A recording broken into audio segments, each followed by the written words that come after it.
സമൂഹത്തിൽ ലഹരി ഉപയോഗം തുടച്ചുമാറ്റണമെന്ന CPM general secretary MA baby. സമൂഹത്തിൽ തിരുത്തപ്പെടേണ്ട പ്രവണതകളുണ്ട്. വിവാദങ്ങൾ സൃഷ്ടിക്കാനല്ല നോക്കേണ്ടത്, ആര് ജനലിലൂടെ ചാടി എന്നുള്ളതല്ല, സമൂഹത്തിൽ ലഹരി ഉപയോഗം കുറയണമെന്നും അദ്ദേഹം പറഞ്ഞു. ചലച്ചിത്ര താരങ്ങളെല്ലാം മാതൃകയാകേണ്ടവരാണ്. അതിനെക്കുറിച്ച് എനിക്ക് പറയാനുള്ളതാണ്.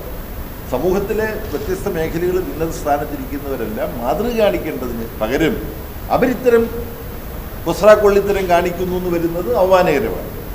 അത് അവരെ ആത്മവിശ്വാസം, അവർ യഥാർത്ഥത്തിൽ ഈ കുറ്റം ചെയ്തവരാണെങ്കിൽ, ഇപ്പം എനിക്ക് അതിന് 100% ആണെങ്കിൽ അവർ ആത്മവിശ്വാസം. സാമൂഹിക പ്രശ്നമെന്ന നിലയിൽ ലഹരിയെ അഡ്രസ് ചെയ്യണമെന്നും MA ബേബി പ്രതികരിച്ചു. ചലച്ചിത്ര താരങ്ങൾ മാതൃകയാകേണ്ടവരാണെന്നും അദ്ദേഹം പറഞ്ഞു.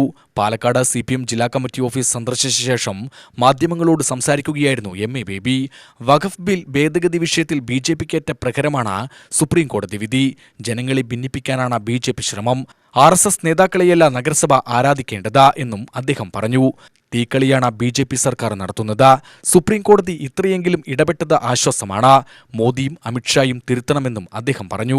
ഇന്ത്യയുടെ ഉത്തമ താല്പര്യങ്ങൾക്കെതിരായി പ്രവർത്തിച്ചുകൊണ്ടിരിക്കുന്ന ഒരു ഗവൺമെന്റാണ് നരേന്ദ്രമോദി ഗവൺമെന്റ്.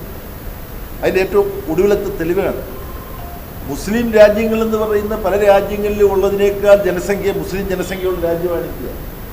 അവിടെ തീക്കളിയാണ് ഈ കേന്ദ്ര BJP ഗവൺമെന്റും. അതിൻ്റെ പിന്നിൽ യഥാർത്ഥത്തിൽ RSS ആണ്. ഞാൻ ഈ സംസാരിക്കുന്ന നഗരം എന്ന് പറഞ്ഞാൽ അവർ കുറച്ച് രാഷ്ട്രീയ സ്വാധീനം നേടിയിട്ടുള്ള ഒരു നഗരത്തിൽ ഇരുന്നിട്ടാണ് ഞാനിത് പറയുന്നത്. അപ്പോൾ ഇത് വളരെ ഗൗരവമുള്ളൊരു കാര്യമാണ്. സുപ്രീം കോടതി ഇത്രയെങ്കിലും ഇടപെട്ടല്ലോ എന്നുള്ളത് വളരെയധികം അഭിമാനകരമാണ്. അതിൻ്റെ അടിസ്ഥാനത്തിൽ മോഡിയും അമിത്ഷായും ഒക്കെ ആത്മപരിശോധന നടത്തുമെന്നോ ഈ തെറ്റ് തിരുത്തുമെന്നോ ഞാൻ പ്രതീക്ഷിക്കുന്നില്ല. എന്നാലും ഞാൻ ആവശ്യപ്പെടുന്നത് അവർ തിരുത്തണമെന്നാണ് ഈ വൈകിയ വേളയിൽ. UTV news, Palakkad.